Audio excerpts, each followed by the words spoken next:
Hello,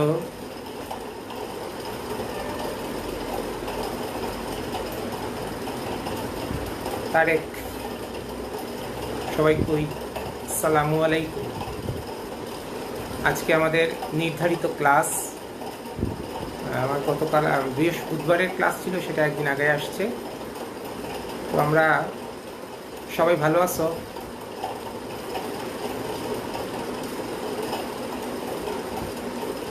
সবাই ভালো আছো, তাই না?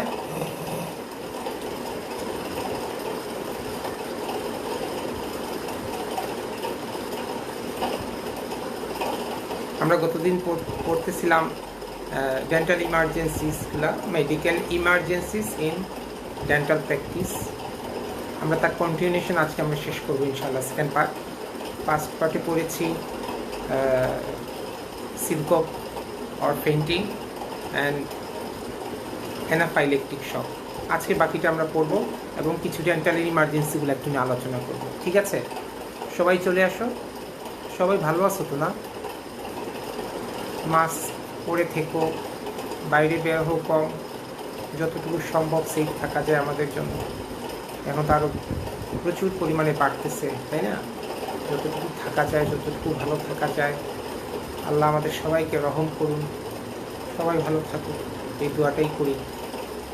শোনা যাচ্ছে আমার কথা? শোনা যায়? ওকে, আমরা শুরু করি, সময় নাই। মেডিকেল ইমার্জেন্সিস ইন ডেন্টাল প্র্যাকটিসে গতদিন পড়েছি আমরা সিনকোপ অ্যান্ড অ্যানাফাইলেকটিক শক, এবং এই দুইটার মধ্যে ডিফারেন্স করেছিলাম। আজকে আমরা বাকিটুকু পড়বো। আরও দুই একটা পয়েন্ট এর সাথে যোগ করতে পারি আমরা। Medical emergencies in dental office, many emergencies in dental practice are potentially life threatening. আমরা জানি অনেক ইমার্জেন্সি আমাদের চেম্বারে ঘটতে পারে, তো আমরা যতটুকু পারি সেগুলোকে ম্যানেজ করব। হ্যাঁ, ম্যানেজ করতেও না পারি তো আমরা যেন কোনো একটা আশেপাশে কোনো একটা ক্লিনিক, কোনো একটা হসপিটাল, কোনো একজন ইমার্জেন্সি ডক্টরের সাথে যেন আমার রিলেশন থাকে, আমি যেন ওনার সাথে কথা বলতে পারি। কোনো একটা সিচুয়েশন হলে যেন এটা ওভারকাম করার জন্য একটা মেন্টালি যেন আমি তৈরি থাকতে পারি। যদি না পারি তাহলে তো আমি নিজেই নার্ভাস হয়ে যাব, তাই না? আমাদেরকে মেন্টালি তৈরি হতে হবে এবং এটাকে ওভারকাম করতে হবে। কারণ আমরা প্রত্যেকেই চেম্বার করব, আমরা সরকারি ডিউটি করব, আমরা প্রাইভেট চেম্বারে চাকরি করব, আমরা বিভিন্ন জায়গায় আমরা চাকরি করব। সেই চাকরিতেও যদি আমাদের কোনো অকারেন্স হয়, করতে পারি। বিশেষ করে আমাদের প্রাইভেট প্র্যাকটিসে যখন ঘটে কোনো ঘটনা, তখন সেটা দায়ভার আমাদেরকেই নিতে হবে। অতএব সেটাকে ওভারকাম করার দায়িত্ব কিন্তু আমাদের। আমরা গতদিন যে দুইটা অকারেন্স পড়েছি, যেমন ফার্স্ট ওয়ান সিনকোপ এবং অ্যানাফাইলেকটিক শক, খুবই কমন দুইটা আমাদের ম্যানিফেস্টেশন ক্লিনিক্যাল কন্ডিশন, সেগুলো আমরা পড়েছি। আজকে মেডিকেল ইমার্জেন্সিস ইন ডেন্টাল অফিসে কি হচ্ছে সেগুলো আর একটু বিস্তারিত দিয়ে আমি আবার চলে যাব। Many emergencies in dental practice are potentially life threatening. Many emergencies in dental practice are preventable, আমরা ইজিলি সেটাকে প্রিভেন্ট করতে পারি। You will likely to be a first responder to any emergencies. আমরাই প্রথম পার্সন, একটা পেশেন্টের যখন অকারেন্স হবে, আমরাই প্রথম একটা ডক্টর যাকে ওভারকাম করার জন্য আমাদেরকে তৈরি থাকতে হবে। আমাকে বা আমার অ্যাসিস্ট্যান্ট যে ডক্টর তাকে এবং স্টাফদেরকেও একটা মোটামুটি প্রিপারেশন নিয়ে থাকতে হবে, যে কোনো ধরনের সমস্যা হলে সেটাকে যেন আমরা ওভারকাম করতে পারি। আমরা জানি আমরা অলওয়েজ ভাইটাল সাইনগুলা চেক করব পেশেন্টের। সেই ভাইটাল সাইনগুলা নিয়ে অনেক কথাবার্তা আমরা বলেছি। Should be obtain at every vital and recorded approximately. প্রতিটা 6টা ভাইটাল সাইন আমরা কি করব, একটু রেকর্ড করে কাগজে লিখে নিব, তার একটা ফাইল তৈরি করব, সেই জায়গায় লিখে রাখবো।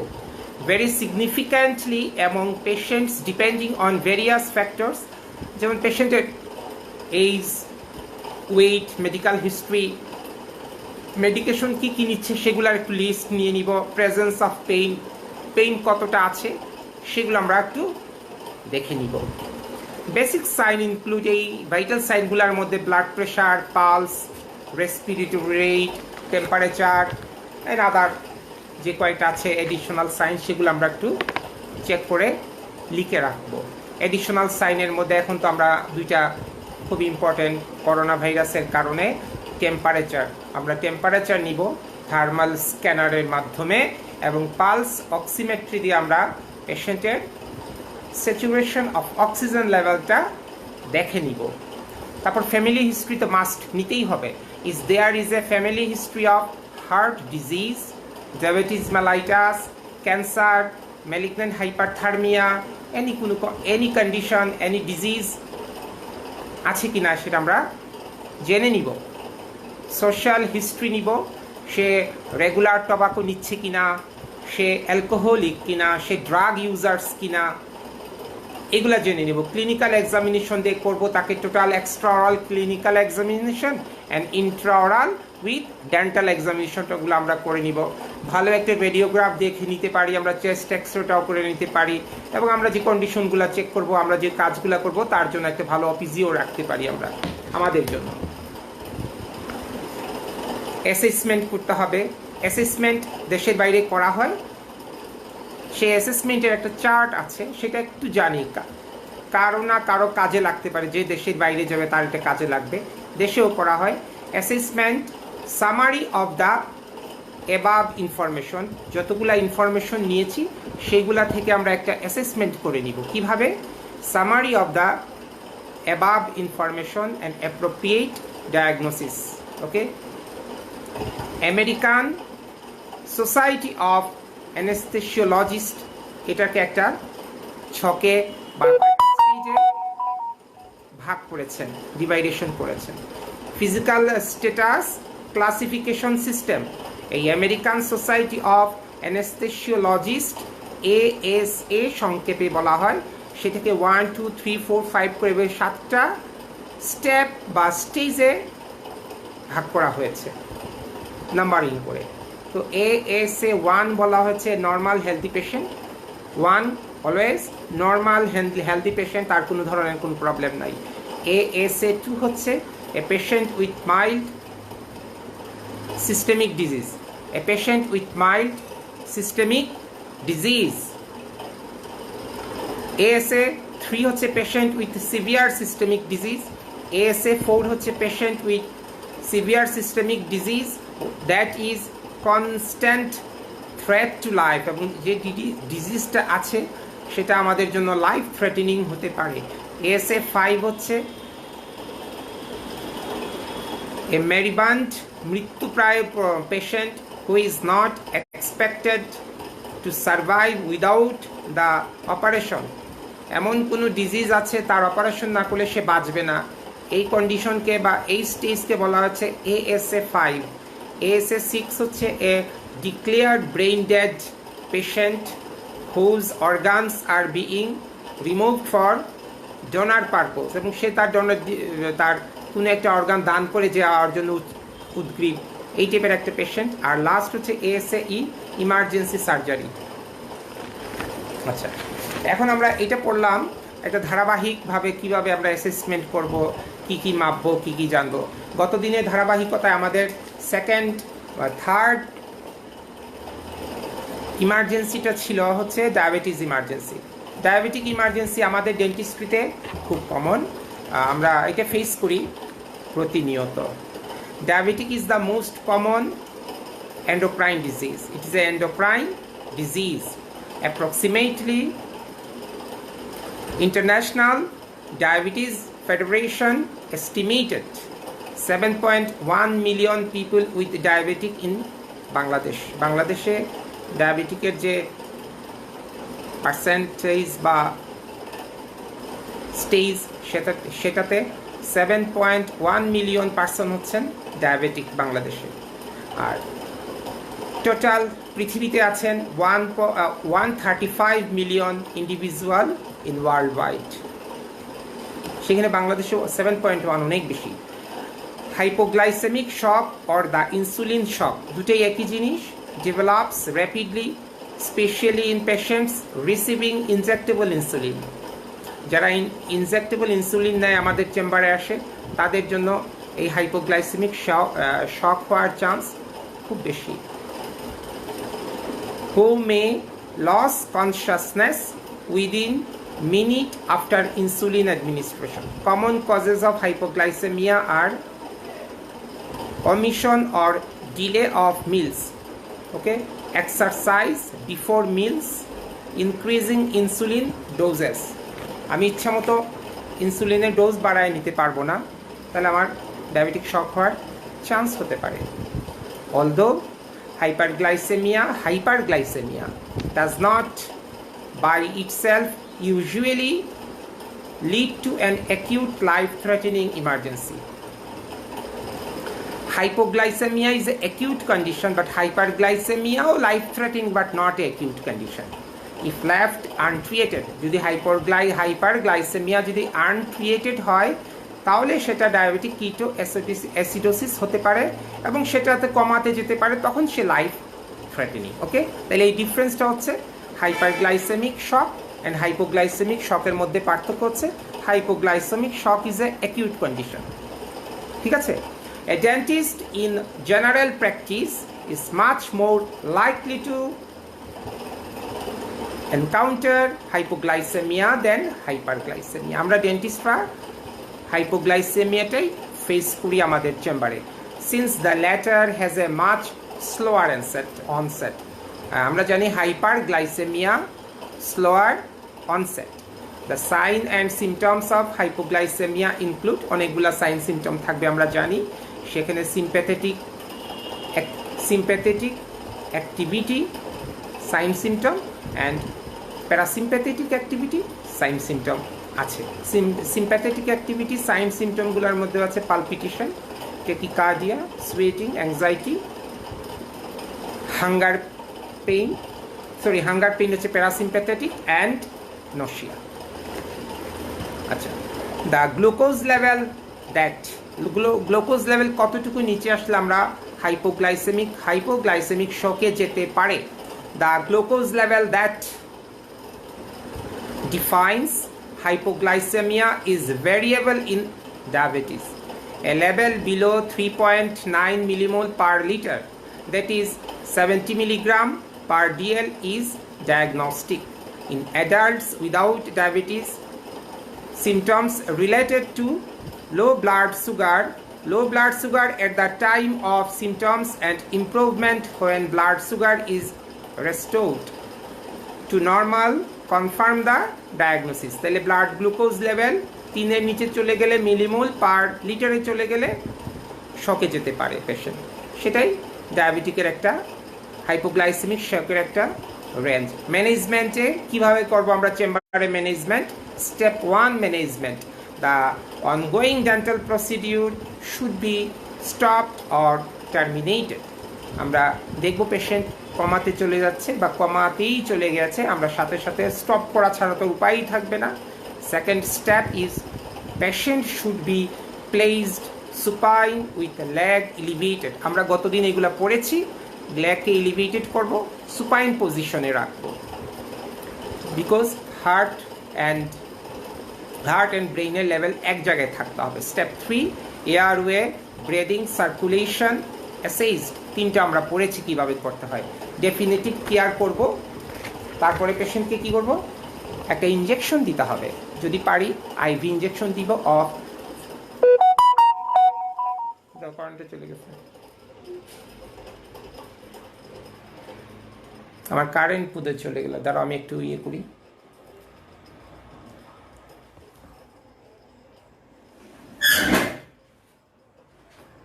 কারেন্ট গেল কি? হ্যাঁ, এটা সার্ভার বাতা পারি দু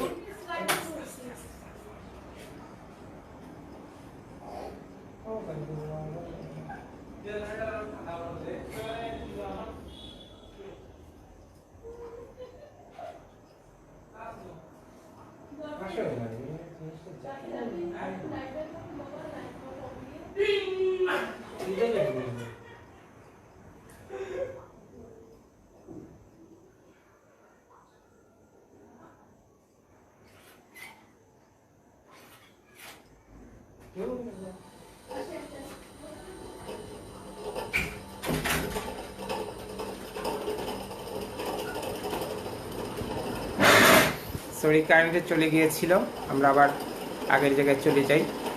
আমরা ছিলাম একটা ইঞ্জেকশন দিতে হবে, ivy injection of 50% dextrose solution. 50% dextrose solution or IM injection of 1 milligram glucagon is administered. যদি এটা দিতে পারি ওকে, এটা না দিতে পারলে কি করতে হবে আমাকে? ইফ নাইদার গ্লুকাগন নর dextrose solution are available আমার আশেপাশে, তখন আমি কি করব? 0.5 মিলিগ্রাম অফ 1:1000 এপিনেফ্রিন দিয়ে দিব। কিভাবে দিব? Concentration epinephrine may be administered subcutaneously. Okay, subcutaneously আমরা দিয়ে দিতে পারি, और IM দিতে পারি route and repeated every 15 minute, তাতে আমাদের কাজ হতে পারে। এপিনেফ্রিন একটা ইঞ্জেকশন IM IV দিব আমরা পেশেন্টকে। তারপর দেখব তার পেশেন্টের কন্ডিশন কি। In the absence of patient route or drugs, a thick paste or concentrated may be used with high degree of safety. Okay, a small amount of honey, মধু কি করব আমরা বাক্কাল সারফেসে দিয়ে রাখবো, সে আনকনশাস, কিন্তু আমরা বাক্কাল সারফেসে মধুটা দিয়ে বা চিনি কতটুকু দিয়ে তাকে রাখতে পারি। Okay, once individual is conscious, oral carbohydrate such as fruit juice or soft drinks may be administered. Once stabilized, patient is transported to hospital. আমরা hospitalized করে দিব। ওকে, আচ্ছা, আমরা ডায়াবেটিসের এইটুকু অন্তপক্ষে কি দুইটা জিনিস ম্যানেজের জন্য একটা ইম্পর্ট্যান্ট হতে এপিনেফ্রিন দিতে পারি আমরা চাইলে, আইভি IM, আর তাকে অবশ্যই মনিটরিং করব। আর কি করব আমরা? যে সুগার টুগার দিয়া অথবা হানি দিয়া মুখের মধ্যে রাখতে পারি। তারপর সে জন্য কনসাস হয়, তাকে চেক আপ করবো। যদি সুস্থ হয়ে যায় তাহলে আমরা প্রসিডিউর এই দিন করে নাকে পরবর্তী দিন করব, অথবা দেখি যদি আমাদের তার কন্ডিশন একটু খারাপের দিকে গিয়েছে তাহলে আমরা তাকে হসপিটালাইজড করে দিব। ওকে, তারপরের যে emergency of dental practice in our chamber, সেগুলোর মধ্যে কি হতে পারে? একটা হাইপারটেনশন হতে পারে, যে দ্যাট ইজ কার্ডিওভাস্কুলার ইমার্জেন্সিস। সেইখানে কি হতে পারে? হাইপারটেনশন হতে পারে, হাইপোটেনশন হতে পারে, অ্যানজাইনা হতে পারে, মায়োকার্ডিয়াল ইনফার্কশন হতে পারে, ডিসরিদমিয়াস হতে পারে। তো এখানে এইগুলোও হতে পারে। এগুলো আমাদের স্টুডেন্টদেরকে একটু জানতে হয়, পরীক্ষাতে জিজ্ঞেস করা হয়। তখন কি করতে হবে? হাইপারটেনশন হলে আমরা কি করব? যে হাইপারটেনশন সিভিয়ার টাইপের হয়, এটা খুব কমন, আমরা ফেস করি, প্রত্যেক ডেন্টিস্ট আমরা এটা ফেস করি। হাইপারটেনসিভ পেশেন্টকে যখনই এলে দেওয়া দিতে যাই তখনই দেখা যায় যে একটা কন্ডিশন বা একটা অকারেন্স বা একটা সামথিং অকারেন্স হতে পারে। সেখানে তার typically defined as resting BP of increased 140/90 millimeter of mercury. Most patients have transient elevation of BP perioperatively due to many factors. Okay, আমরা অবশ্যই তার বিপি মেপে রাখবো, পেইন, অ্যাংজাইটি, এবং তার যে কোনো পেশেন্টেরই কিন্তু বিপি বেড়ে যাবে যখন চেয়ার দেখবে, লাইট দেখবে। ওগুলো নতুন পেশেন্ট হলে তো কোনো কথাই না, পুরানো পেশেন্ট হলে তাও মোটামুটি একটা তাদের আমরা ম্যানেজ করতে পারি। Most patients have transient elevation of BP perioperatively due to many factors. সেই ফ্যাক্টরসগুলো কি? পেইন হতে পারে, পেইনের কারণে তার প্রেশার বাড়তে পারে, হাইপারটেনশনটা অ্যাগ্রিভেট করতে পারে, anxiety, inadequate local anaesthesia, light sedation, hypercarbia, hypoxia, emergency delirium, প্রলাপ বকছে সে। Preoperative BP should be taken on all patients. আমরা অবশ্যই প্রত্যেকটা পেশেন্টের শুরু হওয়ার আগে ব্লাড প্রেশারটা মেপে নিব। জেনারেলি নো ইলেকটিভ ট্রিটমেন্ট, যাদের ব্লাড প্রেশার চলে গেছে 160/100, অবশ্যই তার ইলেকটিভ বা সিলেক্টিভ কোনো কাজ আমরা করব না। No emergency treatment over 180/110. Okay, varies based on patient condition and the situation. সেটা কেন হবে? ইনফেকশনের কারণে হতে পারে, পেইনের কারণে হতে পারে, তার এই ভেরিয়েশনটা হতে পারে। দ্যাট ইজ হাইপারটেনশনের প্রিডিসপোজিং ফ্যাক্টরগুলো কি হতে পারে? করোনারি আর্টারি ডিজিজ, সে যদি টোবাকো বা স্মোকার হয় তাহলে তার হাইপারটেনশনের predisposing factor, drug uses, hypertension, hypercholesterolaemia, hyperlipidaemia, HDL, diabetes mellitus, obesity, increased age, এই তাদের আমরা জানি এগুলা খুব কমন, এগুলো নতুন কিছু না, পুরানো জিনিস। প্রিভেনশন করব কিভাবে?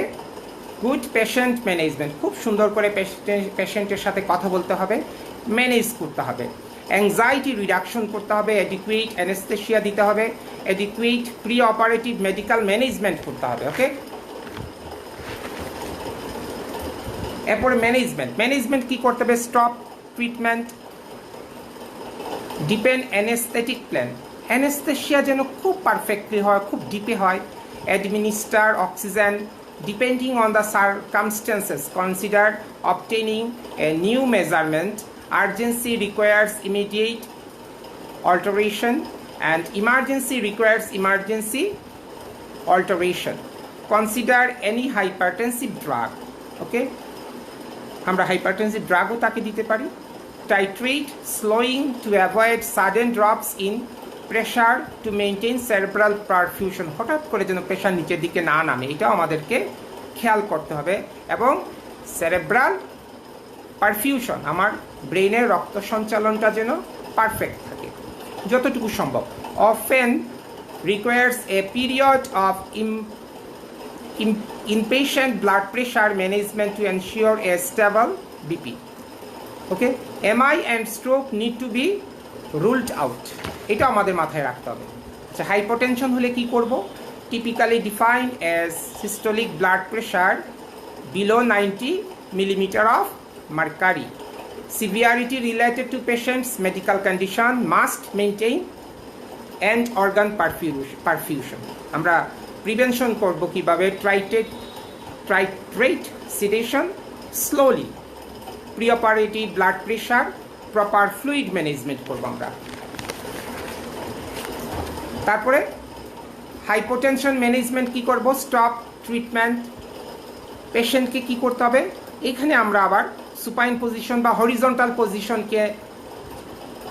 হরিজন্টাল পজিশনে আমরা রাখবো না, পেশেন্টকে দিতে হবে ট্রিনডিলেনবার্গ পজিশন, ওই যে মাথাটা নিচের দিকে এবং পাটা উপরের দিকে, মাথাটা নিচের দিকে, হার্ট লেভেলের নিচে যেতে হবে।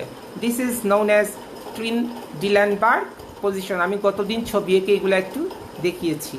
Light and anaesthetic plan, treat underline cause, vasopressor if needed, সেই ক্ষেত্রে আমরা অ্যাপিনেফ্রিন দিতে পারি। এবং তারপরে যদি কিনা আমার আয়ত্তের বাইরে চলে গেছে, আমি হসপিটালাইজড করে দিব, এখানে একটু দেরি করব না। এরপর হচ্ছে অ্যানজাইনা কি? আমাদের এইটুকু জানতে হবে যে আমার অ্যানজাইনা কি? ইনসাফিসিয়েন্ট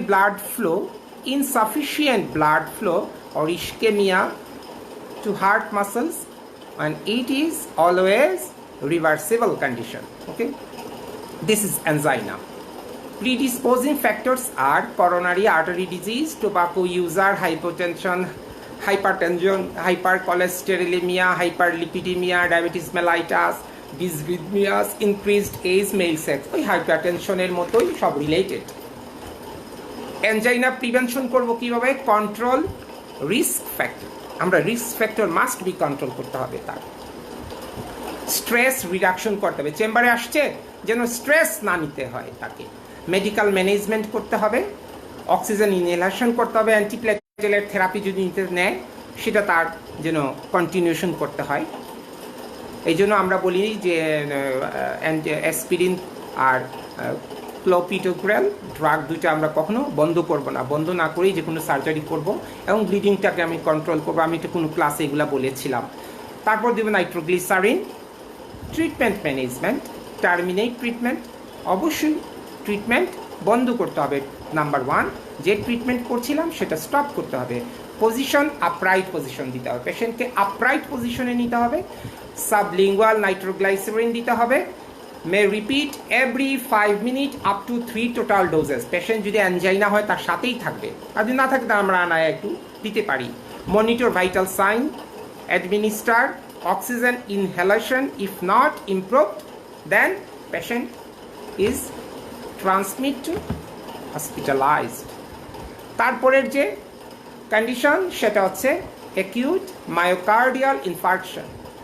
এগুলো রিটেনে আমাদের আসে অনেক সময়, বা নামগুলা দিতে হয়, বা আমরা পরীক্ষাতে ছোটোখাটো কোয়েশন করতে পারি। প্যাথোফিজিওলজি কি? অ্যাকিউট মায়োকার্ডিয়াল ইনফার্কশনের occlusion of a coronary artery causing cessation of blood flow and death or necrosis of heart muscles, that is irreversible. আমরা একটু আগে পেয়েছিলাম রিভার্সিবল কি পেয়েছিলাম? অ্যানজাইনা, আর এটাতে পেলাম আমরা ইরিভার্সিবল কন্ডিশন। ঠিক আছে,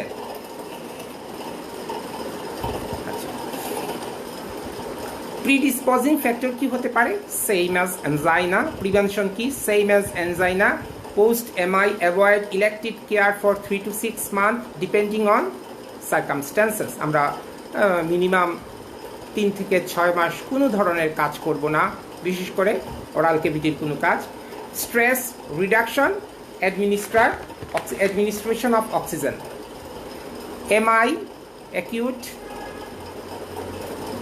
মায়োকার্ডিয়াল ইনফার্কশনের ম্যানিফেস্টেশন কি হতে পারে? Sudden onset of severe pain, প্রচণ্ড পেইন হবে। আমরা সবাই জানি এমআই পেইন অনেক কঠিন পেইন, অনেক বেশি পেইন। ক্রাশিং চেস্ট পেইন হবে crushing. May radiate to the জ, আমার জ বোনে চলে আসে ব্যথাটা, অ্যান্ড লেফট আর্মে যায়, হাতে চলে যাবে। এগুলো সব জানা জিনিস আমাদের। Not relieved by rest or nitroglycerin, এবং এই পেশেন্টকে নাইট্রোগ্লিসারিন দিলেও তার পেইন যাবে না। সোয়েটিং হবে, উইকনেস, রেস্টলেসনেস সব কিছু থাকবে। ডিজনিয়া হবে, abdominal bloating. Okay, some classic sign are not observe, particularly diabetes পেশেন্টের জন্য। তাহলে ডায়াবেটিস পেশেন্ট অনেক সময় সাইলেন্ট এমআই হয়, আমরা এটা সবাই জানি। অ্যাকিউট মায়োকার্ডিয়াল ইনফার্কশন ম্যানেজমেন্ট কিভাবে করব চেম্বারে? বিগিনস অ্যাজ ফর অ্যানজাইনাতে যেভাবে শুরু করেছিলাম এখানেও তাই করব। BLS, that is basic life support দিতে হবে। তারপর আমরা যদি না পারি আমরা হসপিটালাইজড করে দিব। এবং এইখানে কি করতে হবে? আমরা এটুকু করতে পারি, তাকে খাওয়াতে পারি 1 regular aspirin. That regular aspirin milligram হচ্ছে 325 milligram. It is a large dose. Or 4 baby aspirin, that is 75 aspirin. গতদিন আমি অ্যাসপিরিনের low dose and high dose নিয়ে এটা কথা বলেছিলাম আমরা। তাহলে হাই ডোজ হচ্ছে 325 milligram একটা দিব, আর লো ডোজ যদি দেই তাহলে 4টা দিব। Monitor vital sign, relief pain, সেই ক্ষেত্রে দিতে হবে morphine, nitrous oxide, manage complication, arrhythmias, heart failure. Transport করে দিতে হবে কোথায়? হসপিটাল। আর এখানে MONA, মোনা হচ্ছে 4টা ড্রাগের একসাথে মনে রাখতে হবে। Is for important drug of MI, that is M morphine, O oxygen, N nitroglycerin, আর এ হচ্ছে অ্যাসপিরিন। এটা 4টা ড্রাগ হচ্ছে MI এর ড্রাগ। ফেশিয়াল ট্রমা হচ্ছে আমাদের আরেকটা ইমার্জেন্সি। আমি আর ফেশিয়াল ট্রমা এখানে পড়াবো না, আমাদের ডক্টর তারেক পড়াচ্ছে ফেশিয়াল ট্রমা, সেইটা বলে দিচ্ছে, আমি শুনেছি, তার ওইটাই আমরা কপি করে নিব বা আমরা ওইখান থেকে শিখে নিব। ঠিক আছে, তারপরে যেটা হয় সিজার হয়, তারপরে এটাও অনেকটা ইয়ের মতো, related to syncope, related to fainting, এগুলো আমরা ওইখানে পড়েছি। এখন যেটা পড়বো সেটা হচ্ছে লোকাল অ্যানেস্থেটিক ওভারডোজ। আমরা জানি লোকাল অ্যানেস্থেটিক্সের কারণে বিভিন্ন ধরনের কমপ্লিকেশন হয়, সেটা আমাদের মাথায় সব সময় রাখতে হবে, কারণ আমরা লোকাল অ্যানেস্থেটিক্স প্রতিনিয়ত ইউজ করছি। প্যাথোফিজিওলজি কি লোকাল অ্যানেস্থেটিক্সে?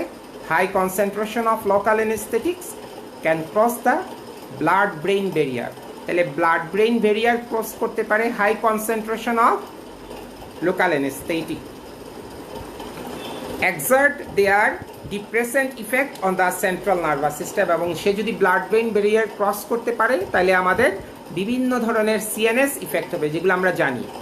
তারপরে সিভিএস ইফেক্ট হতে পারে other organ system such as the cardiovascular system are also affected, আমরা জানি সেটাও, but more slowly and generally to a lesser degrees than CNS. আমরা জানি সিএনএস এফেক্ট ইমিডিয়েটলি হয়, বাট সিভিএস ইফেক্ট আস্তে আস্তে হয়। Predisposing factors of local anaesthetics overdose কি হতে পারে? পেশেন্ট এইজ একটা factor, and weight. Patient age and weight এটা আমরা দেখব চেম্বারে। Hepatic and renal disease, hepatic disease যদি থাকে তাহলে আমরা জানি এস্টার অ্যান্ড এমআই দুটাতেই কাজ করবে না। এমআই তো কাজ করবেই না, এস্টারও কাজ করে না, কারণ এস্টারের মেটাবোলাইটস হচ্ছে সুডোকলিনেস্টেরেজ, সেই সুডোকলিনেস্টেরেজ এনজাইমটাও আসতেছে লিভার থেকে, আর অ্যামাইড গ্রুপের জন্য ডাইরেক্ট লিভার মেটাবোলাইজড করছে এনজাইম সাইটোক্রোম P450। তো লিভার ফাংশন যদি ঠিক না থাকে দুইটাই রিলিজ হবে না, আর দুইটাই যদি রিলিজ না হয় দুইটাতেই ভালো কাজ করবে না, তখন আমাদের বডিতে টক্সিসিটি ডেভেলপড করবে। তারপর হচ্ছে জেনেটিক্স, অনেকের genetically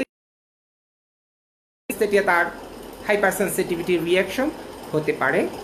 drug concentration, rate and route of injection, অনেকে রেট অ্যান্ড রুট অফ ইনজেকশনের কারণেও তার কোনো ধরনের কমপ্লিকেশন অ্যারাইজ করতে পারে। প্রেজেন্স অফ ভেজোকনস্ট্রিক্টর, এবং তার সাথে আমরা জানি ভেজোকনস্ট্রিক্টর আমরা ইউজ করি, তারও কোনো একটা ইফেক্ট আসতে পারে। প্রিভেনশন করব কিভাবে? Use a local anaesthetic with a vasoconstrictor. আমরা ভেজোকনস্ট্রিক্টর দিলে তাহলে লোকালাইজ থাকবে, সেটা সিস্টেমিক যাবে না, আমরা জানি এগুলা। Avoid highly concentrated local anaesthetic when possible, তাহলে আমরা হাইলি কনসেন্ট্রেটেড এলএ ইউজ করতে পারি। কেয়ারফুল অ্যাডমিনিস্ট্রেশন টেকনিক, খুবই কেয়ারফুলি দিতে হবে, এবং সেই ক্ষেত্রে অবশ্যই আমরা অ্যাসপিরেশন করে নিব, অ্যাসপিরেশন করে দেখব সেটা ব্লাডে যাচ্ছে কিনা, বা ব্লাড ভেসেলে আমরা ইনজেকশন দিচ্ছি কিনা। Appropriate dose technique, appropriate dose is important. For example, 2% lidocaine with 1:1 lakh epinephrine has a maximum recommended dose of 70 milligram per kg, 3.2 milligram oblique pound, with an absolute maximum of 500 milligram আমরা দিতে পারি, ঠিক আছে। This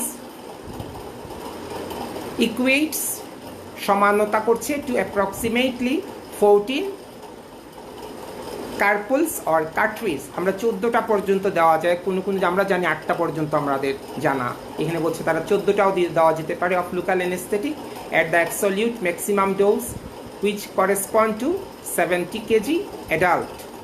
আমাদের যাদের 70 kg adult person তাকে আমরা 14টা পর্যন্ত দেওয়া যায়, সে নর্মাল কন্ডিশনে থাকে। A good safe rule for paediatric patient, বাচ্চাদের জন্য is 1 carpule of 2% lidocaine. Active দিব আমরা তাদেরকে 1:1000 epinephrine per 10 KG, that is 20 pounds.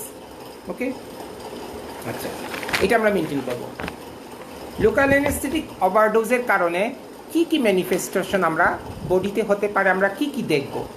1 number হচ্ছে টকেটিভনেস, কথা বলবে বেশি, এক্সাইটেবিলিটি আসবে পেশেন্টের, light headedness, confusion, hypertension, tachycardia, muscles twitching, hallucination, loss of consciousness, decreased cardiac contractility and output, hypotension, seizure, sinus bradycardia, dysarrhythmias, respiratory and circulatory arrest. এগুলো সবার common জিনিস, আমরা যখন আমি ওই বইয়ের মধ্যে আমরা লিখে রেখেছি, আমরা জানি, আমরা প্রতিটা ক্লাসে যখন শুরু করেছিলাম পড়িয়েছিলাম, তখন এই কমপ্লিকেশনগুলো অ্যারাইজ হয়, but it's all are immediate complication.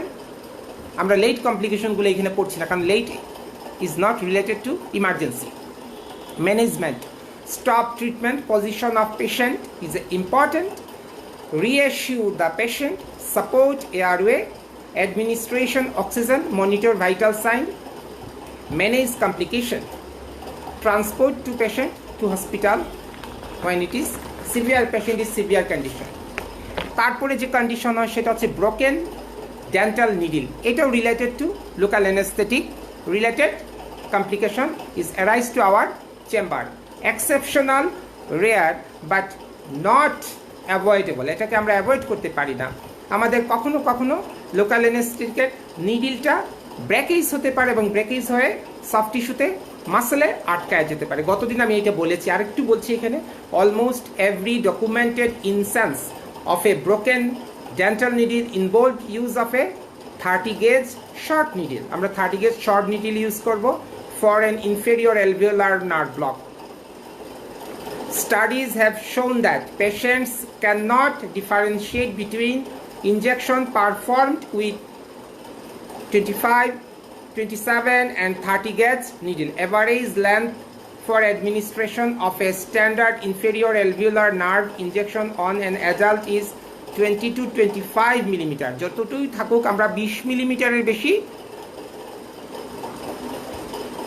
ঢুকাবো না। The average length of 30 gauge short needle is 20 millimeter ঢুকাবো, অথবা 27 গেজ হলে 27 গেজের লেন্থ যদি হয় সেটা তো আমরা 22 পর্যন্ত আমরা এন্টার করতে পারি। এবং ব্রেকেজটা কোথায় হয়? ব্রেকেজটা হয় always hub of the needle. আমরা গতদিন পড়েছি হাবটা কি, আমরা জানি bevel, shaft, hub. Hub is a junction of shank and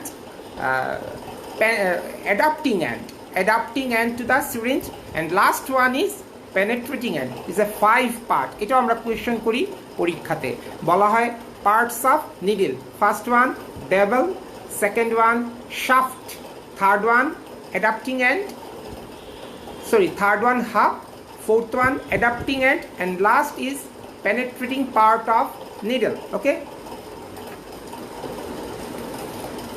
key to prevention, আমরা প্রিভেনশন করব কিভাবে to fracture or breakage of needle.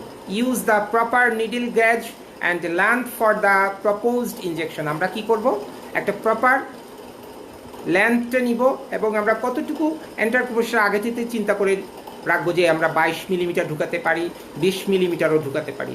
Avoid insertion the needle its entire length, কখনো এন্টায়ার লেন্থ ঢুকাতে নাই। Entire length means up to half into the soft tissue. Soft টিস্যুতে কখনো up to half পর্যন্ত আমরা HUB হাফ পর্যন্ত ঢুকাবো না, এটা পরীক্ষাতে জিজ্ঞেস করি আমরা।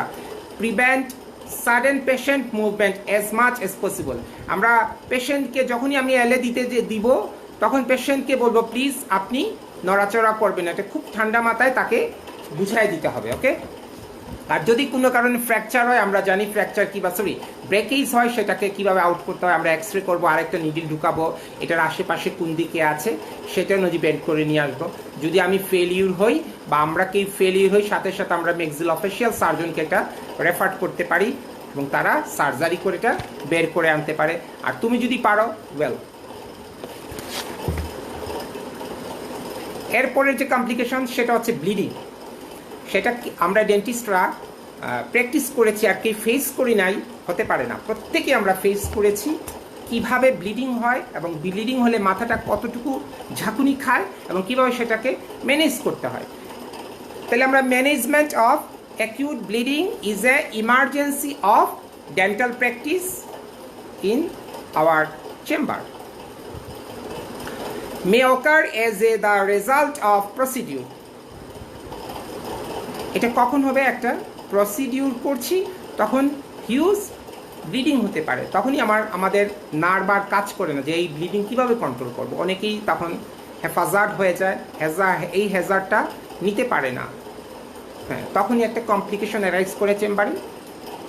এছাড়া ওয়ার্ল্ডে অনেক ঘটনা আছে এগুলা নিয়ে, সেগুলো এখন বলতে চাচ্ছি না। আমরা কিভাবে ম্যানেজ করি সেভাবে আগাই আমরা। Evaluate the medication list for antiplatelet or anticoagulation drug. Patient antiplatelet anticoagulant drug নিচ্ছে কিনা আমার মাথায় থাকতে হবে, যদি বন্ধ না করি তাও তো আমাদের মাথায় থাকতে হবে, কারণ আমাকে ম্যানেজ করতে হবে। আমি জানলামই না পেশেন্ট অ্যান্টিকোয়াগুলেন্ট নিচ্ছে বা অ্যান্টিপ্ল্যাটেলেট ড্রাগ নিচ্ছে আর আমি কাজ শুরু করে দিলাম, তা তো হবে না। আমার এই হিস্ট্রিটা টোটালি আমাকে জানতে হবে। Monitor vital sign obtain labs report, আমরা অবশ্যই ব্লাড রিপোর্ট আগে নিয়েছি, তার ডায়াগনোসিস করেছি বিভিন্ন ল্যাব থেকে, সেই ল্যাবের রিপোর্ট কিংবা ব্লাডের রিপোর্টটা আমি দেখব। ম্যানেজ কমপ্লিকেশন, কীভাবে আমরা কমপ্লিকেশন ম্যানেজ করব সেটা আমরা পড়ি। ইন্ট্রাওরাল ম্যানেজমেন্ট কীভাবে করব, অ্যাডিকুয়েট লাইট, প্রচুর পরিমাণে আলো থাকতে হবে ওই ব্লিডিং কন্ট্রোলের জন্য, কিভাবে আলো থাকতে হবে সেটা আমরা আলোটা ম্যানেজ করব, প্লাস সাকশন। তাহলে adequate light and suction to visualise and assess the area, এরিয়াকে আমরা অ্যাসেস করব। Require additional light forces and suction, যদি প্রয়োজন হয় তাহলে এক্সট্রা লাইটও দিতে পারি, অথবা একটা সাকশন দিয়ে ড্রাই করতে হবে ফিল্ডটাকে, দেখতে হবে কোথা থেকে ব্লিডিং হচ্ছে। ডাইরেক্ট গজ pressure for 5 to 10 minute is usually sufficient, আমরা গজ প্যাক দিয়ে প্রেস করব। যারা ডক্টর এখানে দেখছে তারা জানো, এবং যারা আমরা স্টুডেন্ট তারা অবশ্যই এই কাজগুলো আমরা করব ভবিষ্যতে। Inject local anaesthetic with epinephrine or adrenaline, suture the area, obtain primary closure, এইভাবে আমরা একটা প্রাইমারি ক্লোজার করতে পারি। দেখা গেলো তাতেও কাজ হচ্ছে না, ব্লিডিং হচ্ছে না, স্টপ হচ্ছে না, তখন কি করব, অন্য মেজারে চলে যাব। Consider adjunctive treatment, someone is important. Number 1 electrocautery, electrocautery machine, আমরা একটা মেশিন ডিভাইস আমরা চেম্বারে রাখতে পারি, আমরা অবশ্যই এটা দিয়া ব্লাড কন্ট্রোল করতে পারি। এটা ম্যাক্সিলোফেশিয়াল সার্জন যারা আছে তারা, আমরাও করতে পারি এটা। থার্মোকোটারি করতে পারি, তারপর করতে হবে টাই অফ অর ভেসেল, ভেসেলকে ক্লিপিং করতে হবে। তারপরে কি করতে হবে, মাইক্রোফাইব্রিলার কোলাজেন ইউজ করতে হবে ব্লিডিং কন্ট্রোলের জন্য। এই জিনিসগুলো আমার বইয়ের মধ্যে লেখা আছে, what is microfibrillar or collagen. যদি আমাকে পড়াতে হয় আমি অন্য একটা ক্লাসে পড়ায় দেব। Oxidised regenerative cellulose, that is surgical, Surgicel or Oxycel, দু টাইপে পাওয়া যায়, বাজারে পাওয়া যায়, যে কোনো একটা মেডিকেল ইকুইপমেন্টের দোকানে এগুলা অ্যাভেলেবল, ঠিক আছে। বোন ওয়্যাক্স পাওয়া যায়, টপিক্যাল থ্রম্বিন পাওয়া যায়, থ্রম্বিন অ্যান্ড বভাইন জেলাটিন পাওয়া যায়, ওকে। যদি এগুলো আছে লোকাল মেজার, আমরা সিস্টেমিক মেজারও যেতে পারি। সেখানে আমরা কি করতে পারি, নাম্বার 1 ড্রাগ দিতে পারি, antifibrinolytic drug, that is tranexamic acid or amino caproic agent, এই দুটো আমরা ইউজ করতে পারি। Amino caproic agent and tranexamic agent. Tranexamic agent কাজ করছে, কি করছে, প্লাজমিনোজেন টু প্লাজমিনে, প্লাজমিনেজন অ্যাক্টিভেটর লাগে, সেইটাকে বাধা দেয়, তাহলে প্লাজমিন আর হয় না। আর প্লাজমিন যদি না হয় তাহলে ফিব্রিনোজেন থেকে ফিব্রিন হচ্ছে না, আর ফিব্রিন যদি না হয় তাহলে ক্লট হচ্ছে না, ক্লট হচ্ছে, ফিব্রিন লাইসিস হবে না, ওকে। আর আরেকটা হচ্ছে অ্যামাইনো ক্যাপ্রোলাইটিক অ্যাসিড, সেটা কি করছে, প্লাজমিনোজেন টু প্লাজমিন, প্লাজমিনের ফাংশন হচ্ছে ফিব্রিনোজেন টু ফিব্রিন, সে বাধা দিচ্ছে, তাহলে ফিব্রিন হবে না, ফিব্রিন থ্রেড ফরমেশন হবে, মেশওয়ার্ক হবে, ব্লিডিং কন্ট্রোল হয়ে যাবে। এই হচ্ছে দুইটা মেকানিজম।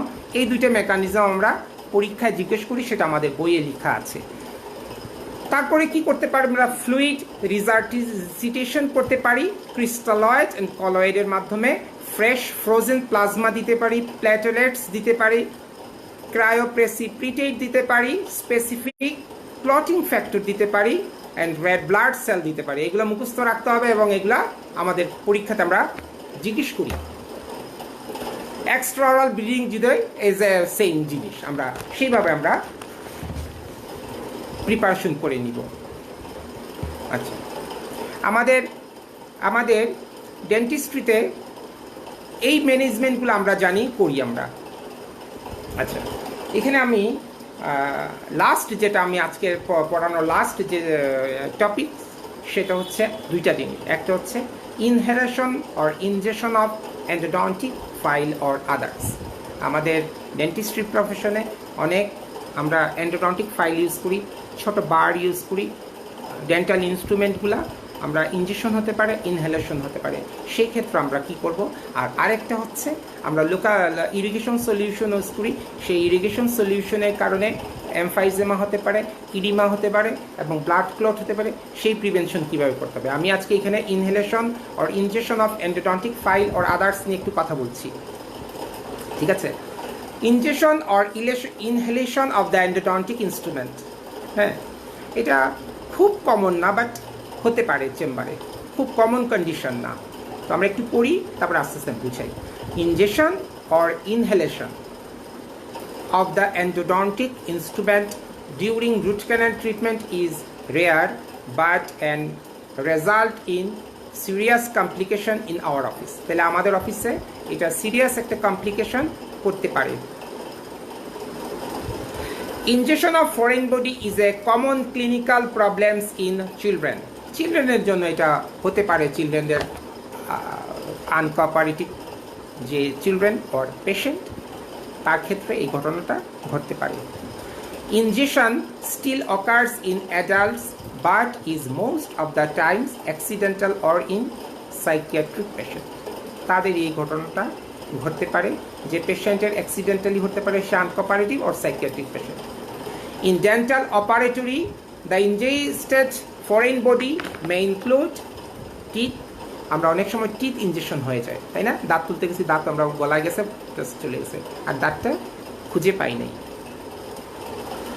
রেস্টোরেশন ইনজেকশন হতে পারে, রেস্টোরেটিভ ম্যাটেরিয়াল ইনজেকশন হতে পারে, instrument rubber dam clamp injection হতে পারে, গজপেক ইনজেকশন হতে পারে, অ্যান্ড সো ফোর্থ অ্যানাদার কিছু ইনজেকশন হতে পারে। 87% are foreign bodies enter the gastrointestinal tract and 30% enter the respiratory tract.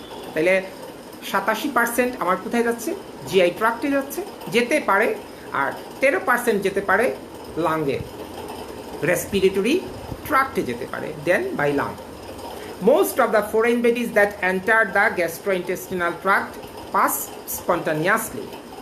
অনেক ক্ষেত্রেই দেখা যাবে যে যেটা ইনহেলেশন বা ইনজেকশন হয়েছে সেটা স্পন্টানিয়াসলি জিআই ট্রাক্টের মাধ্যমে আমার স্টমাকে চলে গেছে। Only 10 to 20% cases require non surgical intervention. তাইলে আমাকে কি করতে হবে? Only 10 to 20% cases requires non-surgical intervention and 1% or less requires surgical removal. এটা ইম্পর্টেন্ট কথা। Only 10 to 20% cases require non-surgical intervention and 1% or less requires surgical removal. ঠিক আছে? তাহলে সার্জারিও আমাদের লাগতে পারে for injection, inhalation or injection to any endodontic instrument or dental product. ঠিক আছে? আচ্ছা, ingested foreign bodies that load into gastrointestinal tract, সেটা লোড হয়ে যাবে gastrointestinal tract, pass through the gastrointestinal tract within a few days to a month. এটা গলায় থেকে গেছে, সেটা আস্তে আস্তে ফিউ ডেজ, কয়েকদিন থেকে কয়েক মাসের মধ্যে, এক মাসের ভিতরে এটা পাস হয়ে যাবে। ঠিক আছে? when such cases are not diagnosed or treated, এবং সেটা যদি আমরা ডায়াগনোসিস না করি, ট্রিটমেন্ট না করি, তাইলে কি হবে? অ্যাপ্রক্সিমেটলি ইট মে কজেস সিরিয়াস কমপ্লিকেশন। ওই বাসায় রেখে দিছি আমরা, চুপ করে পেশেন্টকে বাড়িতে পাঠাই দিছি, তারপরে তার কমপ্লিকেশন দেখা দিবে এক মাস পরে। owing to the shape and sharpness of the instrument, এবং সেটা ডিপেন্ড করবে তার sharpness and shape of the ইনস্ট্রুমেন্টের উপরে। Sharp and shape is a important for any other condition is developed or not. There are chances of perforation. তাহলে আমরা stomach বা gastrointestinal ট্রাক্টের কোনো একটা পার্টকে সে পারফোরেট করতে পারে। Once the instrument is lost in the oropharynx it is very important to determine whether the instrument has entered the digestive tract or respiratory tract. তাই না? এটা কোন দিকে যাবে?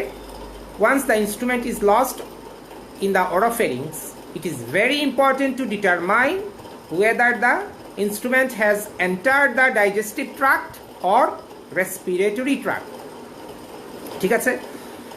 Radiographic examination with posterior, anterior and lateral chest radiograph or abdominal radiograph is mandatory for determining the location, size and nature of foreign body. তাই না? তাহলে আমাদেরকে এক্সরে করতে হবে সেটা চেস্টে গিয়েছে, লাংয়ে গেছে, আবার ব্রঙ্কিয়াল ট্রিতে আছে, অথবা অ্যাবডোমেনের কোন সাইডে গেছে, তার জন্য আমাদের x ray must. In the repeated cases chest and abdomen radiographs were advised, আমাদের রেডিওগ্রাফ অ্যাডভাইসড করতে হবে। এখানে আরিফ আসসালামু আলাইকুম বলেছে, ওয়ালাইকুম সালাম আরিফ, ভালো আছো? এখানে কাজী তাসনিম সুলতানা, ওয়ালাইকুম সালাম। স্যার দেখা যাচ্ছে না, কুই দেখা যাচ্ছে? দেখা যাচ্ছে তো, আমাকে দেখা যাচ্ছে না? লুবনা, আচ্ছা শেষ করি, আমরা তা নিয়ে একটু কথা বলবো। In the repeated cases chest and reported cases, যেটা অবধারিত সেটাকে আমরা চেস্ট অ্যান্ড অ্যাবডোমেন এক্সরে করতে হবে। Radiographs were অ্যাডভাইজড।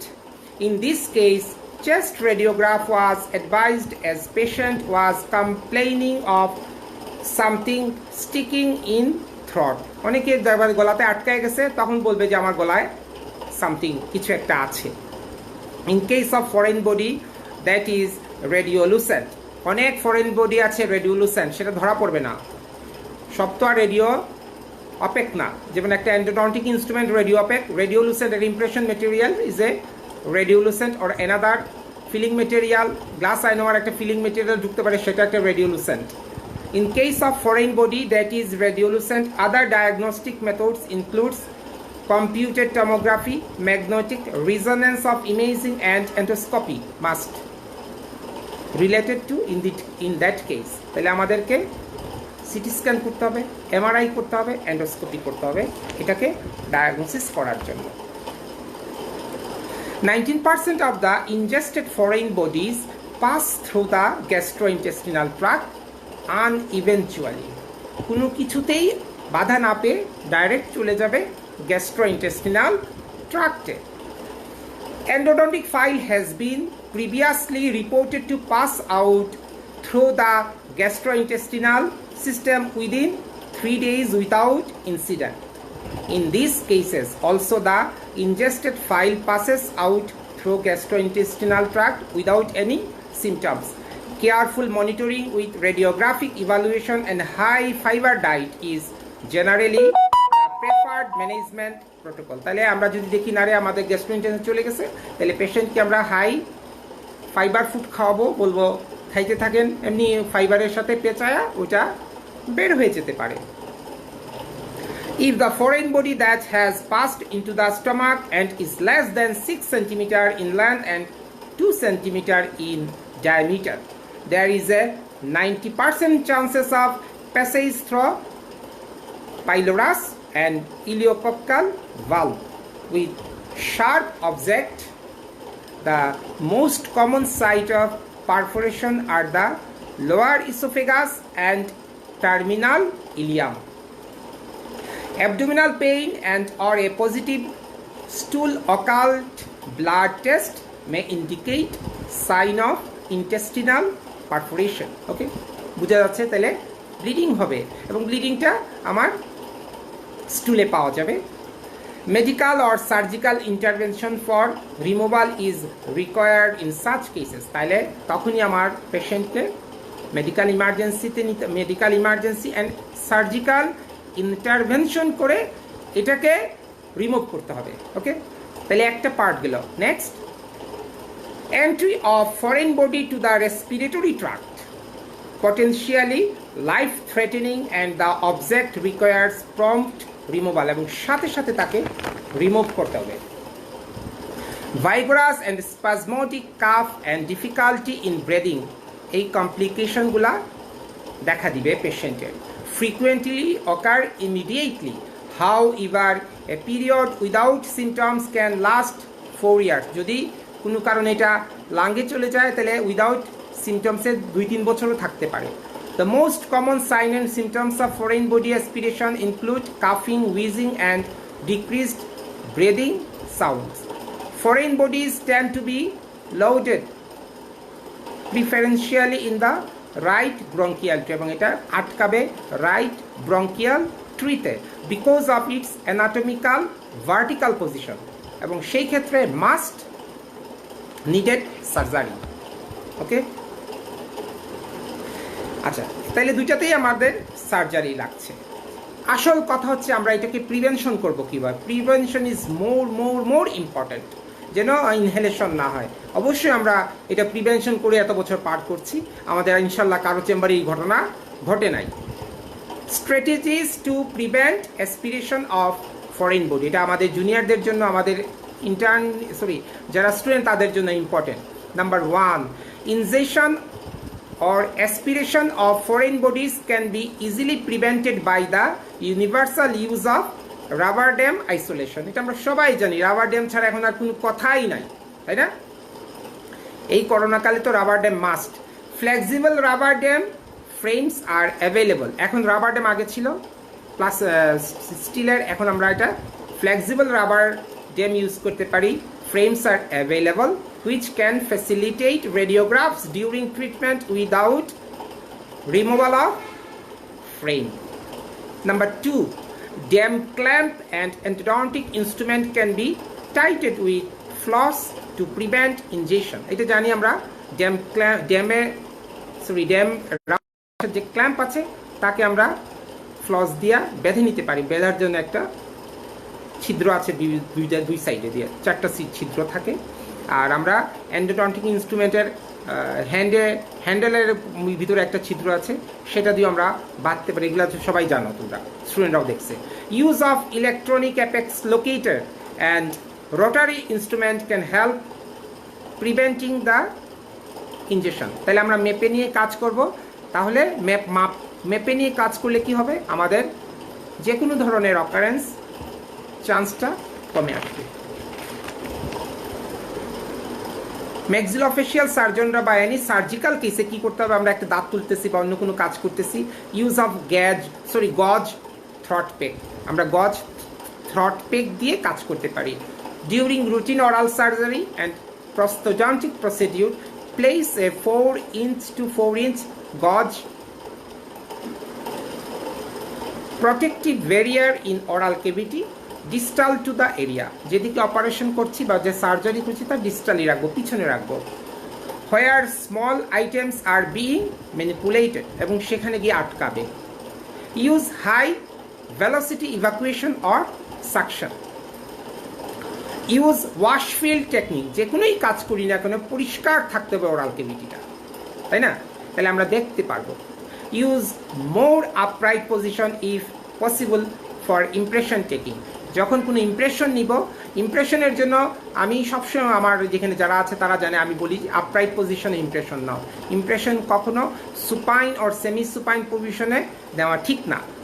Provide thorough instruction to the patient, সেই ইনস্ট্রাকশন কী দিতে হবে? Number 1 instruction. আর dentist should also instruct patient that if an object falls on the tongue, যদি কোনো কারণে আমার কোনো অবজেক্ট ফল হয়, আমার পেশেন্টকে বলবো আপনি টাংটাকে এমনভাবে রাখবেন যেন টাং দিয়ে এটা রিফ্লেক্স হয় বা টাং দিয়ে সরানো যায়। They should try to suppress the swallowing reflex and turn their head side, এবং সে পেশেন্ট তার হেডটাকে এক সাইডে নিয়ে যাবে। Number 2, an impression procedure may put a patient at a risk of aspirating the impression material if a large amount of material and a low viscosity material is introduced to the posterior oral cavity. তাহলে আমরা huge পরিমাণ impression material দিয়ে কখনো মাপ নিব না, যেটা পরিমাণ মতো ততটুকু দিয়েই মাপ নিব, তাতে ইমপ্রেশনটা সুন্দর আসবে, গ্যাগ রিফ্লেক্স হবে না এবং তার ইনজেকশন হওয়ার চান্স বা কতটুকু গিলে ফেলার কোনো চান্স থাকবে না। Therefore, use of the most viscous material, যেটা ইমপ্রেশন নিব মেটেরিয়াল সেটা যেন ভিসকাস মেটেরিয়াল হয়, তাতে বিচ্যুতি হওয়ার চান্স থাকবে না, একসাথেই ইমপ্রেশন একসাথেই থাকবে। Therefore, use of most viscous material available that will achieve the desired level of accuracy for the impression procedure is recommended. এবং last one is use of custom tray with an open palate designed for maxillary arch impression. অনেকে maxilla বড় হতে পারে, আমার normal ট্রেতে হবে না, তখন আমরা কি করব, একটা স্পেশাল ট্রে বানায় নেব, যেটি কাস্টম ট্রে বানায় নেব এবং সেটা দিয়ে আমরা মাপ দেব, তাতে ম্যাটেরিয়ালস তার ইনজেকশন হওয়ার চান্স হবে না। এবং এন্ডোডন্টিক ইনস্ট্রুমেন্টকে কীভাবে মেনটেন করব, এন্ডোডন্টিক ইনস্ট্রুমেন্ট মেনটেন হওয়ার জন্য দুইটা কথা important. Number 1 is a rubber dam application and number 2 is a tied to endodontic instrument. Endodontic ইনস্ট্রুমেন্টকে বেঁধে নিতে হবে ফ্লস দ্বারা বা সুতা দ্বারা, যে যেভাবে পারো। বিশেষ করে বাচ্চাদের ক্ষেত্রে বেঁধে নেওয়াটা প্রথম দিকে খুব জরুরি। আস্তে আস্তে যখন তুমি ইউজড হয়ে যাবে, তুমি এক্সপেরিয়েন্সড হয়ে যাবে, তখন তুমি না হয় এভাবে উইদাউট এনি টাইটেড ইনস্ট্রুমেন্ট তুমি ইউজ করতে পারবা। আর লাস্ট কমপ্লিকেশন যেটা আমাদের ডেন্টিস্ট্রিতে হয় সেটা হচ্ছে ইরিগেশন সলিউশনের জন্য কিছু কমপ্লিকেশন হয়। এটা আমাদের হয় লোয়ার আইলিড ফুলে যেতে পারে, এখানে এমফাইজেমা হতে পারে, ব্লাড ক্লট হতে পারে, পেইন হয়, এইগুলা নিয়ে। তো আমি এইগুলা নিয়ে টোটাল একটা কোনো এক সময় ক্লাস নেব। এটা অনেক বড় একটা চ্যাপ্টার এবং এন্ডোডন্টিক্স রিলেটেড চ্যাপ্টার, এটাতে অনেক ধরনের হ্যাজার্ড হয়, এটার জন্য আমি আলাদা একটা ক্লাস নেব কোনো এক সময়, সেটা আজকে না। তাহলে আমাদের যে আজকের যে চ্যাপ্টারের মধ্যে কি ছিল, আমাদের আজকের চ্যাপ্টারের মধ্যে ছিল হচ্ছে emergencies, medical emergencies in dental practice. হ্যাঁ, তো সেখানে কিছু জিনিস আমি বাদ দিয়ে গিয়েছি না, সবই পড়াইছি। এখানে আরও কিছু, যেমন আমরা বোন ওয়্যাক্স ইউজ করি, আমরা এগুলো একটু বলে দিই আমি, তাহলে আমার পড়ানো মোটামুটি শেষ হয়ে যাবে।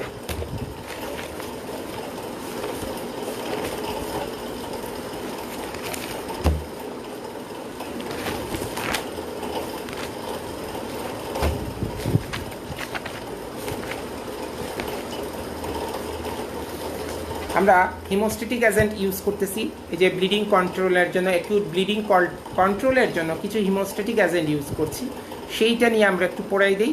এখানে anti-hemorrhagic agent is a substance.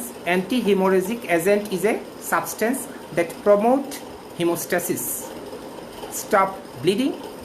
It also be known as a hemostatic agent.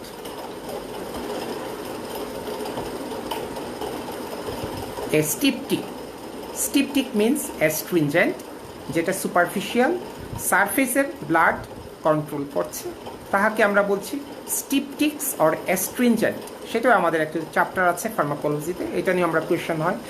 স্টিপটিক্স in a or is a specific type of antihaemostatic agent that works by contracting tissue to seal injured blood vessels. এবং আমরা sticks যদি দেই, যেমন tannic acid আছে, আর অন্য যেমন একটা আমরা টি ব্যাগ দিতে পারি, সেটাও একটা স্টিপটিক্স হিসাবে কাজ করছে। তাহলে ব্লাড ভেসেলসটা কনস্ট্রিক্ট হচ্ছে এবং এটা সুপারফিশিয়ালি কাজ করছে। Seal injured blood vessels. Styptics are also referred to as local hemostatics. Another name is astringent. এটা আমরা চ্যাপ্টারে অনেকবার পড়েছি।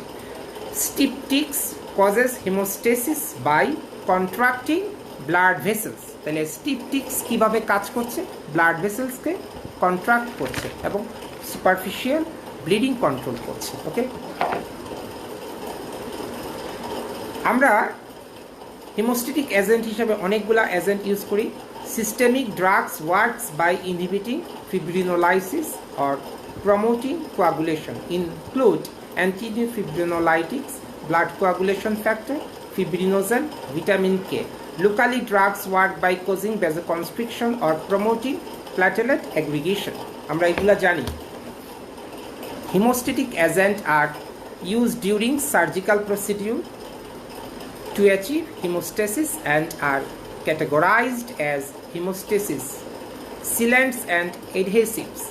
They vary based on their mechanism of action, composition, each of application, adherence to tissue, immunogenicity and cost. These agents permit rapid hemostasis, better visualization of the surgical area, shorter operative time, decreased requirement for transfusion, decreased wound healing time, and overall improvement in patients' recovery time. অনেক কিছুই related এটার সাথে। Procedure: dentist perform a variety of surgical procedure frequently requiring the need for hemostatic agent. The best management of perioperative hemorrhage is prevention. আমাকে history নিতে হবে, একটু আগে বলেছি medical history, any bleeding disorder আর ব্লিডিং স্টেট আমাকে জানতে হবে পেশেন্টের থেকে। Meticulous intraoperative technique and operative post-operative instruction, care and follow-up must be. If an intraoperative bleeding episode is encountered, the clinician should consider several steps. আমরা জানি বিভিন্ন ধাপে ধাপে আমাদেরকে এই ব্লিডিংটাকে কন্ট্রোল করতে হবে। Injection of LA with epinephrine একটু আগে বলেছি। Into the area may be needed. আমরা ব্লিডিং কন্ট্রোল করতে পারছি না, ফার্স্ট যেটা করব এলএ প্লাস এপিনেফ্রিন একটা দিয়ে দিব ওই এরিয়াতে। These will likely provide temporary reduction of bleeding, এবং সাথে সাথে টেম্পোরারি রিডাকশন হওয়ার চান্স থাকবে। Reduction of bleeding as a result of local vasoconstriction. The site may need to be packed and the clinician will need to consider the seriousness of the event. তাহলে আমরা ওই জায়গাটাকে dry করতে পারছি এবং একটা প্যাক দিতে পারছি। If very serious emergency service may be necessary হতে পারে। During oral surgical procedure persistent minor oozing is blood is common. তাহলে যে কোনো একটা সার্জিক্যাল কেস করছি, দেখছি চুয়ায় চুয়ে ব্লাড আসতেছে, সেখানে ব্লিডিং কন্ট্রোল হচ্ছে না। Although occasionally a bleeding episode prevents the continuation of the procedure and requires immediate attention, আমাকে প্রচুর পরিমাণে অ্যাটেনশন দিয়ে দেখতে হবে কোথা থেকে ব্লিডিং হচ্ছে। The usual source for these intraoperative complications are incision into an area of granulomatous tissue, যেখানে গ্র্যানুলেশন টিস্যু ছিল, গ্র্যানুলোমেটাস টিস্যু ছিল, সেখানে যদি ইনসিশন দেই তাহলে ডায়ালেটেড ব্লাড ভেসেলগুলা রাপচার হয়েছে বা আমরা কাট করেছি, সেইগুলো প্রচুর পরিমাণে ব্লিড হতে পারে। Vessels in the periosteum or mucosa or encountering nutrient arteries in the alveolar bone. অনেক সময় আমরা বোন কাটি, বোন কাটলে ক্যান্সারাস বোন থেকে নিউট্রিয়েন্ট আর্টারিও আমাদের কাট হতে পারে, তখন ব্লিডিং বেশি হতে পারে। এবং পেরিওস্টিয়ামের যদি কোনো কারণে কাটা পড়ে তাহলে ব্লিডিং প্রচুর পরিমাণে হয়। Identification of the source of the bleeding, প্রথম হচ্ছে আইডেন্টিফাই করতে হবে ব্লিডিংটা কোথা থেকে হচ্ছে। রিকোয়ার্স গুড ইলুমিনেশন, আলো জ্বালিয়ে দেখতে হবে, একটু আগেই কথাটা বলেছি। Adequate retraction and thorough suctioning, suction করে ড্রাই করতে হবে। ওয়ান্স আইডেন্টিফাইড, যদি আইডেন্টিফাই করতে পারি, the bleeding site should be packed, আমরা প্যাক দিতে পারি। ক্ল্যাম্প বন্ধন করা যাবে, ক্ল্যাম্প করে, কটারাইজড করে, একটু আগে নাম বলেছি, বার্নিশড করতে পারি, ডেব্রাইড করতে পারি, or suture for control bleeding site. Topical haemostatic agent should be available and if necessary applied, আমরা টপিক্যাল দিতে পারি, লোকাল যেগুলো সেগুলো ইউজ করতে পারি। One of the more common methods of intraoperative hemorrhage control involves the use of a topical hemostatic agent. এই টপিক্যালগুলা আমরা বাজার থেকে কিনে এনে আমরা চেম্বারে রাখতে পারি। 1:1 inch piece hemostatic gauze. When it applied to saturation with water or blood, the gauze to start to convert to a resorbable gel-like structure which serves to promote hemostasis and stabilize a blood clot. A total 8 pieces were place. তাহলে আমরা ওই প্যাকগুলা বাজারে কিনতে পাওয়া যায়, ওটা যদি আমি আমার সকেটে দেই বা যে কোনো একটা উন্ডে দেই, তাতে কি হবে, আস্তে আস্তে ব্লিডিং বন্ধ হবে। অনেক সময় এটা 8 পিসও দেওয়া লাগতে পারে। হিমোস্ট্যাটিক কোলাজেন ইউজ করতে পারি, একটু আগে আমরা কোলাজেন নাম পড়েছি। This products are soft, white, pliable, non-friable, coherent, sponge-like structure. They are fabricated from bovine collagen, usually from deep flexor tendons of bovine, and are non-toxic and non-pyrogenic. এগুলো আমার বইয়ের মধ্যে লেখা আছে, দেখে নিবা। ইন কন্ট্যাক্ট উইথ ব্লাডের সাথে যখন ওর কন্ট্যাক্ট হবে, collagen causes agranulation of aggregation of platelet. ওটা কন্ট্যাক্ট হলে প্লেটেলেটকে সে অ্যাগ্রিগেট করবে, which binds in large number to the collagen fibrils which release thromboxane A2, helps in aggranulation of platelets and formation of clot. Limitation কি এটা? Infected or contaminated উন্ডসে এটা দেওয়া যাবে না। অ্যাবসেস ফর্মেশন হতে পারে, আর ব্যাকটেরিয়াল গ্রোথও এটা থেকে হতে পারে, যে কোনো ধরনের অ্যালার্জিক রিয়াকশন হতে পারে। তারপরে জেলাটিন ফর্ম আমরা ইউজ করতে পারি। জেলাটিন ফর্ম আমার বইয়ে লেখা আছে, এটা আমরা পড়েছি। বোন ওয়্যাক্সও দিতে পারি। সেলুলোজ দুই টাইপের হয়, একটা হচ্ছে সার্জিক্যাল, একটা হচ্ছে অক্সিক্যাল। একটা হচ্ছে রিজর্ভেবল, একটা হচ্ছে নন রিজর্ভেবল। রিজেনারেটিভ আছে, একটা নন রিজেনারেটিভ আছে। আর লাস্ট ওয়ান হচ্ছে আমরা অনেকগুলা বলছি, সিস্টেমিকও বলেছি। এখানে অ্যান্টিফিব্রিনোলাইটিক ড্রাগ আমরা দুইটা নাম বলেছি। Number one is tranexamic acid, is এ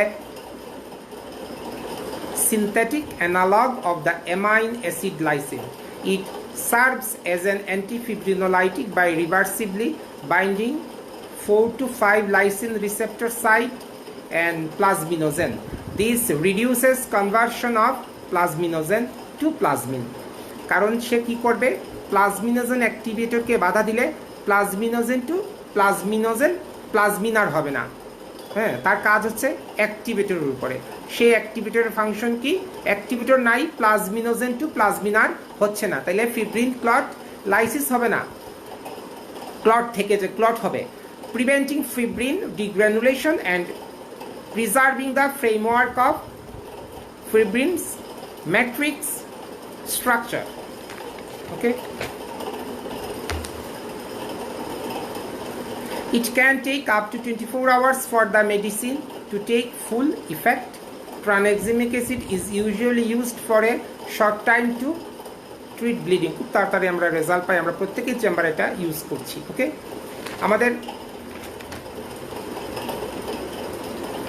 এই হচ্ছে আমাদের আজকের টোটাল পড়া, যেটা আমরা মেডিকেল ইমার্জেন্সিস ইন ডেন্টাল প্র্যাকটিসে পড়লাম। First one is a syncope, second is a anaphylactic shock, third করেছি diabetic coma or hypoglycaemic shock or insulin শক।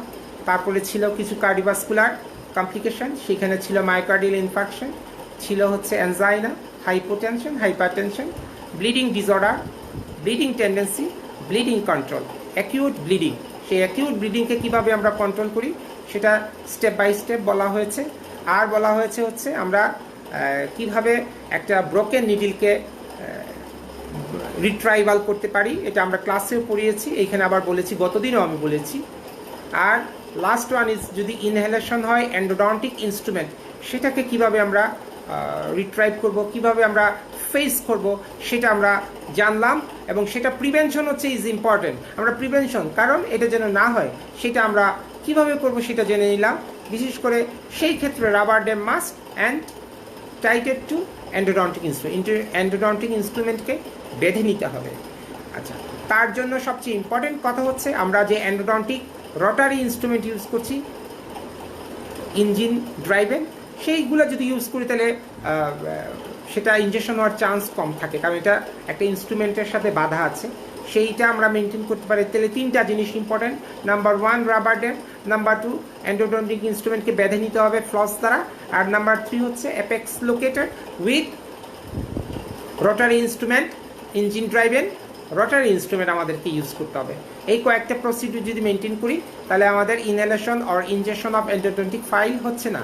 আর আমরা পড়বো যে কোনো এক সময় আমাদের সোডিয়াম হাইপোক্লোরাইড একটা ইম্পর্টেন্ট ইরিগেশন সলিউশন, যেটা ছাড়া আমরা প্রশ্নই আসে না, চেম্বার চলবেই না সোডিয়াম হাইপোক্লোরাইড ছাড়া। এবং সেটার হ্যাজার্ডটা কি সেটা আমরা মেনটেন করব কিভাবে, সেটাকে কিভাবে আমরা প্রতিহত করব, ফেস করব কীভাবে, সেটা নিয়ে আমি কোনো এক সময় আলাদা একটা ক্লাস নিব। তাহলে আজকের মতো বিদায় নেই, অনেক ধন্যবাদ, ভালো থেকো, সবাইকে দাও। কারো কোনো কোয়েশ্চন থাকলে আমাকে পাঠাও, আমি সমাধান দেওয়ার চেষ্টা করব, ঠিক আছে? কারো কোনো কোয়েশ্চন থাকলে করতে পারো আমাকে, আমি তো কোয়েশ্চন দেখি না এখানে কে কি। আমরা কিন্তু ইমার্জেন্সির একটা ক্লাসিফিকেশন রিটেনে দিই। আমরা রিটেনে কী কোয়েশ্চন করি, আমরা যারা সেকেন্ড ইয়ারের স্টুডেন্ট তাদের জন্য একটু বলি কোয়েশ্চনগুলো কী হয়।